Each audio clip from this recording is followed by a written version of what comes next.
something for people who are so involved in furthering the arts of dead white people. To be honest with you, it does feel in a way that it's a dying art. And chamber music, especially when you put it in context, is a very, very personal thing. In Eastern and Middle European families and throughout Europe, it was really the entertainment of the day. When you look at things, you have to realize that, you know, there weren't CD players that you could punch in and you could hear something until you knew it by heart. If you really wanted to learn something, you had to get a score to it. And you had to read it, and hopefully your little brother played piano, and your mother played the euphonium and the kazoo. And so things really were learned that way and in the home, and it was part of entertainment as well as socializing with your neighbors and friends. And the first piece we're doing is a set of 8 pieces by Max Bruch. And Max Bruch, people think of as a Jewish composer because he famously wrote a cello piece called Kol Nidre.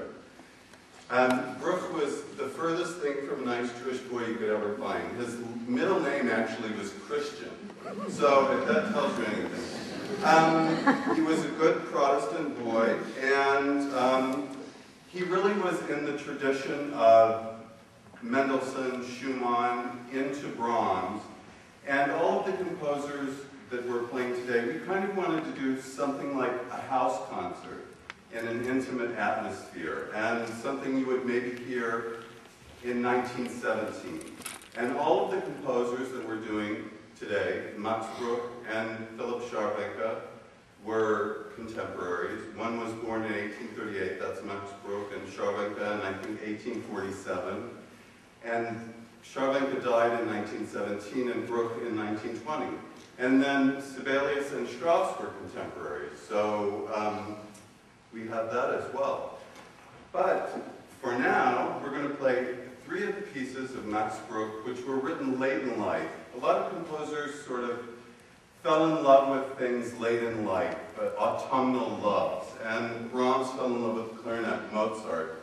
Max Bruch also fell in love with the clarinet. And as I was saying that, you know, at that time, you played it on any instrument you could find. Bruch wrote originally clarinet, viola, piano, but he included alternate parts for violin, cello, and 3 of the pieces actually were supposed to be done with harp. And those parts have been lost, but if anybody out there is good at arranging, go for it. The last one.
It wasn't, you know, it's funny. Today, we get all caught up in this sense of, oh, what's correct and what's not correct.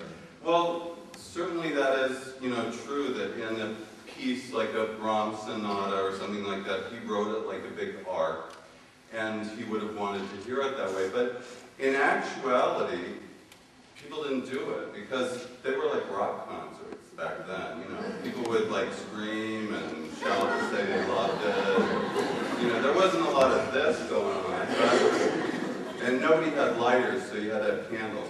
But kind of a similar thing. So the second piece that we're doing is a little bit of a different vein, and you can probably hear through this one and actually the next one why Bruch got his wonderful Jewish reputation.